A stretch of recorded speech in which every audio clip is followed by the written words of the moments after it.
Umar forced Ali to concede by breaking into the house and slamming the door, which broke Ali's wife Fatima Zahra's ribs, eventually leading to the miscarriage of their child.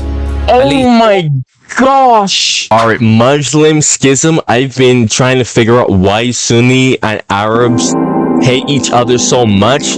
People told me to react to this. I'm doing it now. So today there are more than 1.5 billion Muslims living across the globe, with Muslim. Wait, 1.5 billion? Yo, what? I didn't even realize. How many Christians? Majority countries spreading from Morocco to Indonesia. But just like virtually all other religions, Islam is not united and has branches interpreting the Quran and matters related to political events in the history. No, I did not know that Islam was that big, bruh. Like, Islam, what the heck? Yo, freaking Islam is a lot wider than I realized. Islam in a different way. The two main denominations of Islam are Sunnism and Shiism, with Sunnis making up 85 to 90% of the Muslim population. But how did the split in the Muslim world happen? In today's video. What? Only? That's such a small. Oh my gosh. Like, I've heard so much about this split. I would expected it to be much more widespread, but this. Okay, yo, this video already started and I already have a lot to say. Video we're going to talk about the schism in Islam, the emergence of Sunni and Shia Islam, and the effects it had on the Caliphate and beyond. Wait a minute, Ethiopia is a Christian country. What? Wait, Islam spread that deep into? I thought Ethiopia was a Christian country. On the internet is like walking a. Look, I am broke. Well, I'm not broke, but I don't have like excess money, you know what I mean? You'll get a 2-year plan plus 1 additional month with a huge discount. Like, I would eventually, when I'm not broke anymore, I will focus on that. We need to start our story with Ali ibn Abi Talib, one of the most important people in the history of Islam.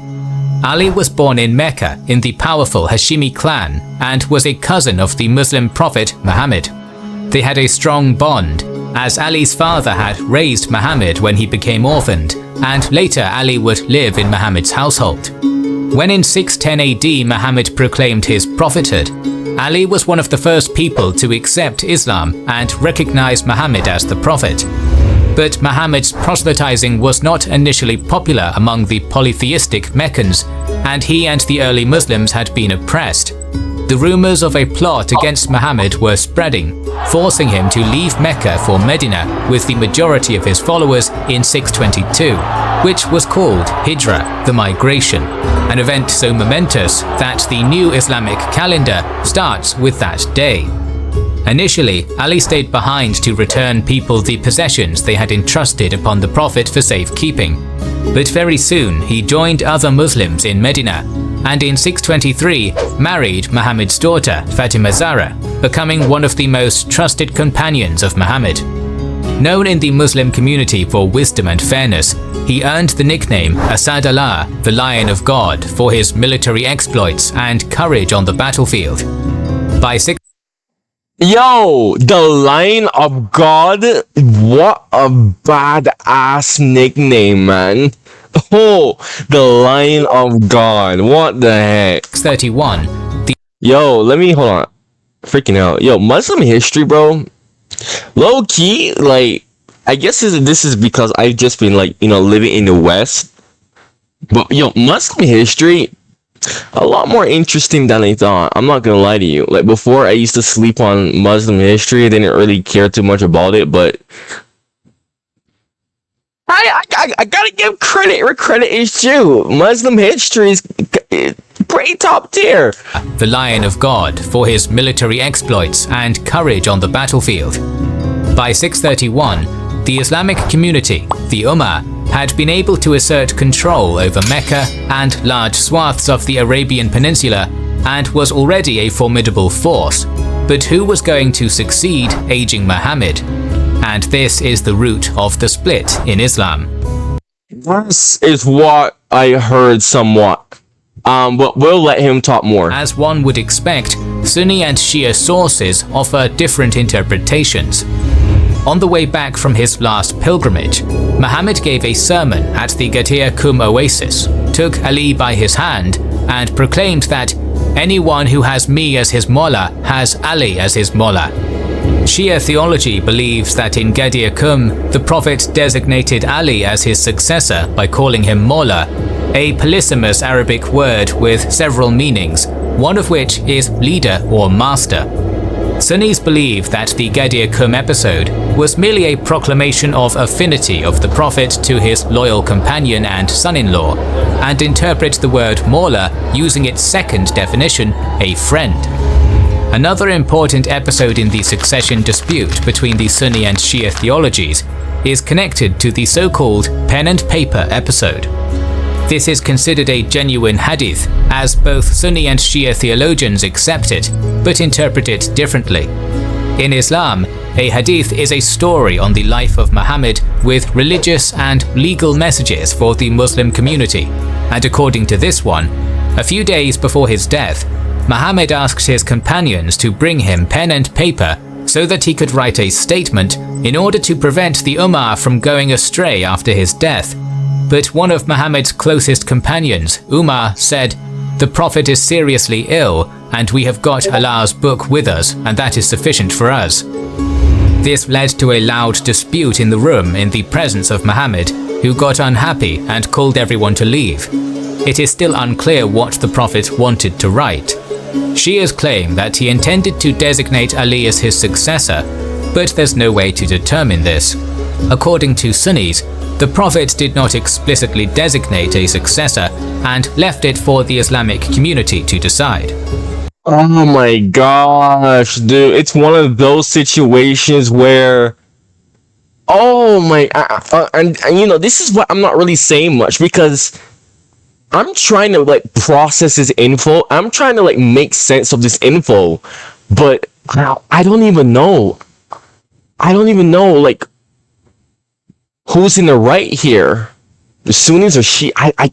I don't know who's in the right here. This is literally he said, she said. Oh my gosh.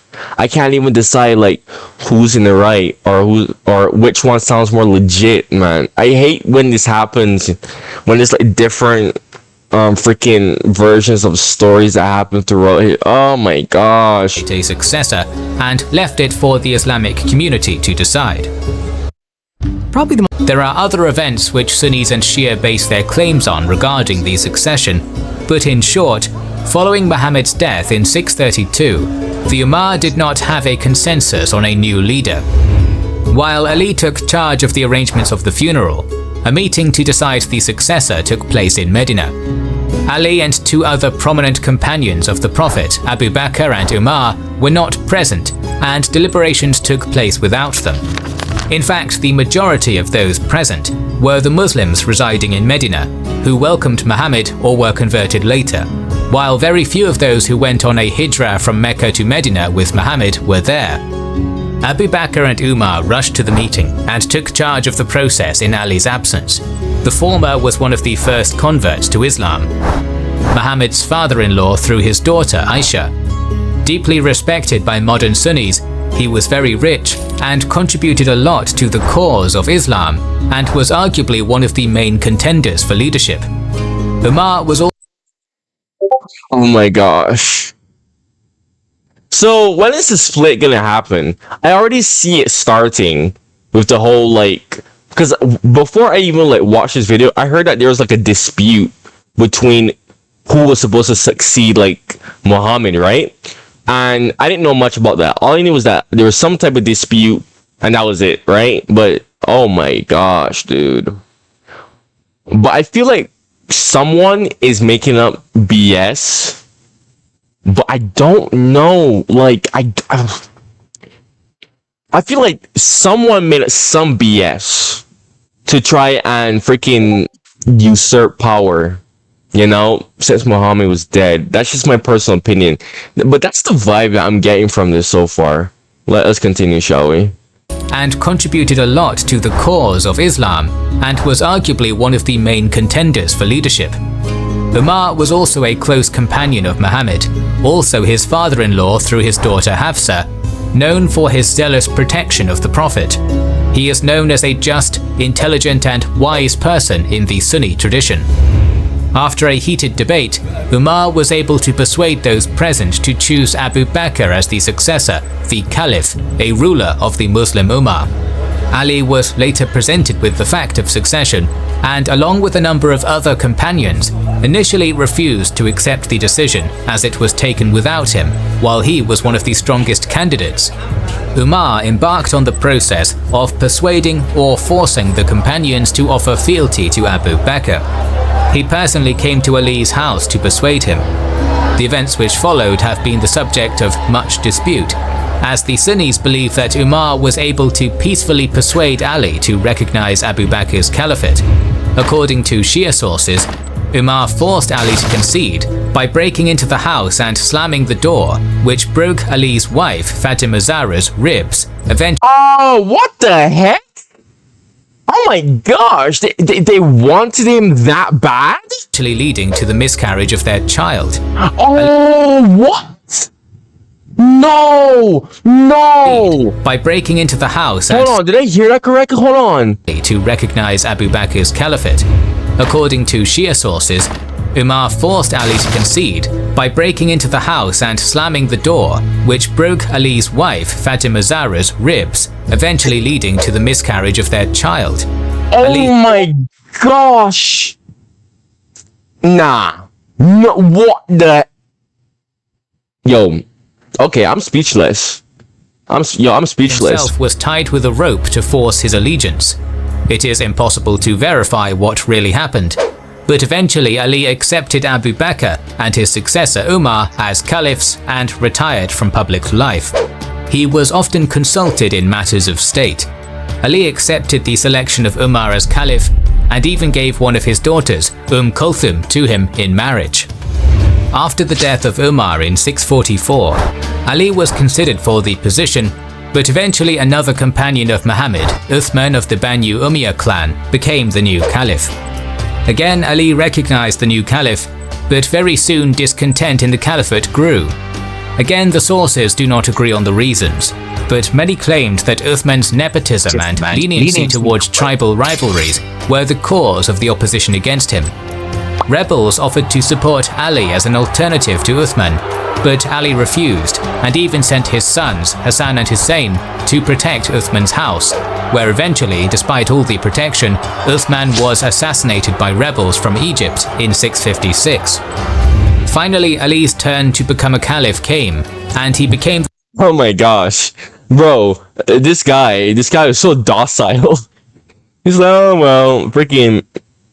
Kind of weird how Ali was just so docile. Was like, oh, okay, he's caliph. Oh, whatever. Yeah, I recognize you. But now it's his turn. Let's see what happens with him. The fourth and last of the Rashidun caliphs. But his election was not smooth, and he became a caliph amidst very tumultuous times. The Prophet's wife Aisha and Uthman's relatives from the Banu Umayyah clan, including the governor of Syria, Muawiyah, demanded that Ali punish the plotters of Uthman's death.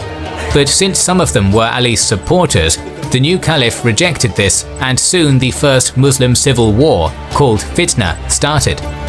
In December 656, Ali's army defeated the rebels at the Battle of Camel near Basra, but Muawiyah still refused to accept Ali as a new caliph, and the anti-Ali opposition gathered around him.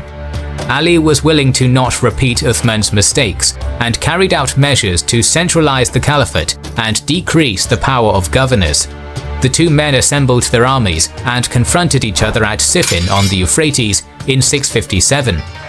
Neither side was keen to commit to a major battle, but after 3 months of occasional skirmishes, when serious fighting finally broke out, Muawiyah's followers called for an arbitration, apparently riding out with copies of the Quran on their lances to bring the conflict to a stop. Ali was— Bro.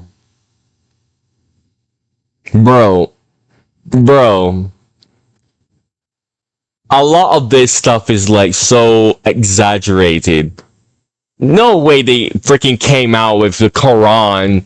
Oh my gosh, dude. Like, a lot of this stuff is so. It's just like cap, right? You know, just stop the cap, right? Kings and generals, what are the sources that you're getting this from? Usually, whenever I react to some of this stuff, right? You know, I just give it the benefit of the doubt, right? But come on.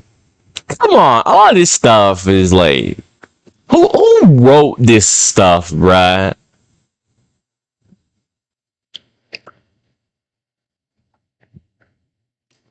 Let's continue. Out with copies of the Quran on their lances to bring the conflict to a stop. Ali was forced to agree, but some of his followers objected and abandoned him. They became known as the Kharijis, from the Arabic verb kharaja, to leave, because they left Ali's army. According to the arbitration, which took place at Adrur in 658 or 659, it was ruled that both Ali and Muawiyah should relinquish their claims, and the Muslim Ummah should have a chance to choose their own ruler. Ali rejected this ruling, and the stalemate continued as Muawiyah's supporters proclaimed him a caliph in Damascus in 660. The following year, Ali was assassinated by the Kharijis while praying in the mosque at Kufa. Ali's son bruh, really? Hassan was proclaimed a new caliph in Kufa, which became the capital during Ali's short reign. But Muawiyah had a far stronger army. Thus Hassan stepped down as a caliph in order to avoid further bloodshed, and a treaty between the sides was signed. According to the treaty, Hassan accepted Muawiyah as a caliph under the condition that he would act in accordance with Islam. Muawiyah would not appoint a successor, and a new caliph should be elected by the Electoral Council, Shura. Muawiyah would abandon cursing Ali and persecuting Ali's family and supporters. But Muawiyah would not stay true to his pledges, and towards the end of his reign, honestly, like, it's such a good deal. It's such a good deal, bro. But let's be real here. This is the 7th century. This is like before the Middle Ages, bruh. Right? You really think people are actually gonna stay true to their promises? You actually think that? No. Also, I just clocked something. It's kind of wild to me how the Sassanid Empire is freaking gone. Oh my gosh, dude. The freaking Byzantine Empire, or should I say Roman Empire, is still there. But the Sassanid Empire is just gone. Reign, he designated his son Yazid as a successor. This would be breaking off the tradition of the Islamic Caliphate as a state, which elected its leader through consultation or election, to a monarchy. Muawiyah summoned the Shura in Damascus, the new capital of the Caliphate, and through persuasion and bribery was able to secure support for Yazid. This development caused significant opposition in different quarters, and this opposition started gathering around Muhammad's grandson and Ali's son Hussein, who replaced Hassan, who passed away in 670, as the leader.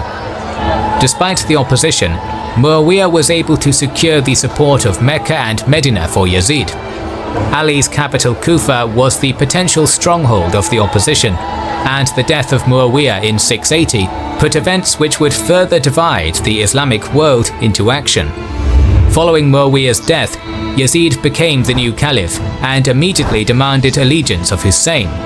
Yazid's envoy could not persuade Hussein to do this and was afraid of killing him, since Hussein was the Prophet's grandson. Around the same time, the people of the city of Kufa started sending letters to Hussein, informing him about their opposition to the Umayyad rule, their support for him, and intention to remove Yazid from power and install him instead. The Kufans sided with Ali during the first fitna, continued to support his family by backing Hassan, and were unhappy when he abdicated in favor of Muawiyah. Hussein accepted this call and sent his cousin Muslim ibn Aqil to Kufa to assess the situation and gather support. Initially, Muslim ibn Aqil was very successful, and he informed Hussein of his progress.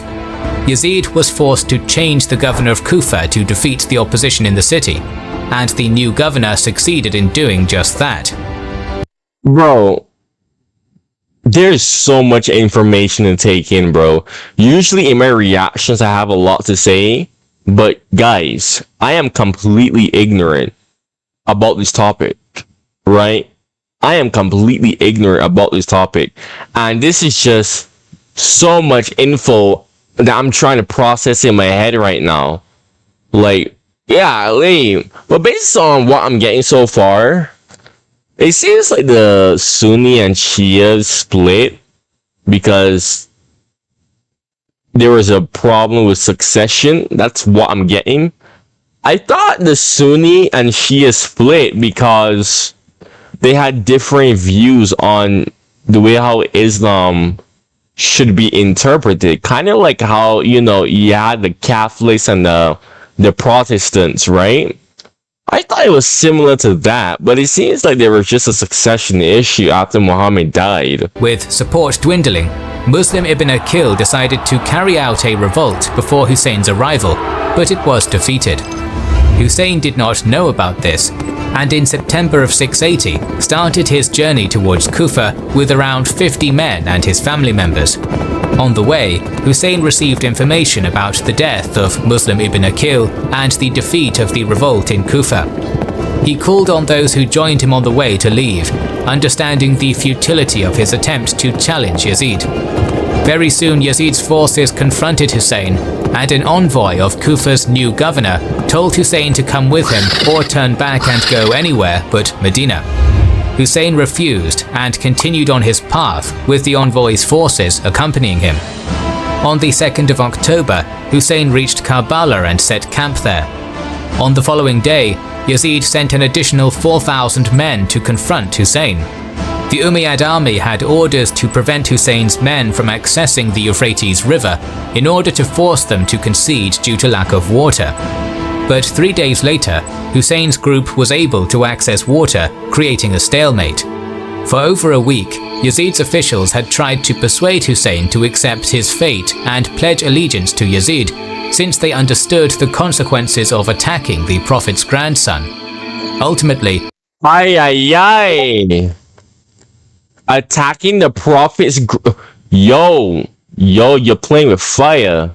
You are playing with fire, man. Hussein refused the offers of Yazid, and on the 10th of October, the Umayyad army approached Hussein's camp and both sides took their battle positions. Hussein's companions fought valiantly, but the forces were extremely uneven. He and his men were massacred. This included 7 bloody hell. sons of Ali, including Hussein himself, 2 of Hussein's sons, 3 sons of his brother Hassan, and the other grandchildren of Ali. Wow. Many from the Prophet's family were killed. This was a final straw, completing the schism in the Islamic world and dividing it into... Oh, wow. So you're telling me, because when I did the Umayyad Caliphate, right? And right now I am doing the early Muslim expansion series. You're telling me that throughout this whole time, when the Muslims were expanding like crazy, that they had this internal conflict going on with Sunni versus Shia?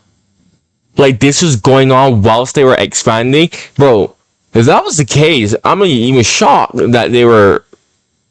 Well, I'm not really shocked because I was actually discussing this in one of my comments down below on my Belisarius series on the Justinian Plague one, how the Justinian Plague doomed the Eastern Roman Empire and the Sassanid Empire, which basically paved the way for the Muslims to expand. So not too shocking, but still, they had that much infighting whilst expanding? Or did the infighting happen after they expanded? Interesting. Either way, that's kind of wild. To Sunni and Shia. The process, which started with the dispute over succession to Muhammad and continued with the killing of Ali and Hussein, caused the split of Islam, with Shi'at Ali, Ali's party, first becoming a political movement within Islam and later transforming into a branch of Islam, offering alternative interpretation of the Quran and Hadiths, its own view on Islamic jurisprudence, on state and some religious practices, venerating the people of the house, Al-Bayt, Muhammad's direct descendants, as his righteous successors. The Sunni. I was right. I was right when I said that the Sunni and Shia interpreted the Quran differently. And yo, let me talk a bit about this, because it's very hard when it comes to religion, right? You can't necessarily say that their interpretation of their book is wrong, right? Because people have different ways of thinking. And I was thinking about this because the Bible has the same issue where everyone has different interpretations of the Bible, and it's such a big problem. It's such a big, like, sometimes I even wondered to myself, why would God, because I am a Christian, I try to adhere very much according to what the Word of God, aka the Bible, says. Although I know that the Bible has been changed a lot. Like, I know the Bible today is not the same exact Bible 1,000 years ago, like the original Bible. But still, I try to adhere to it. But sometimes I always wonder, why would God, like, give us just, a book, like, the Quran, the Bible? I'm not insulting God. I'm just like, it's just too problematic. You get what I mean?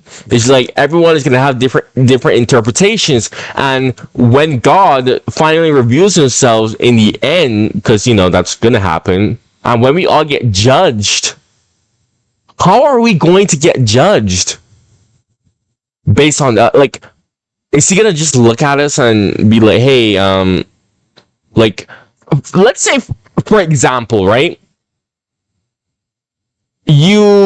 God says to, like, love everyone, but in some aspects, God says that, the alphabet people, you can't like the same gender. Bad.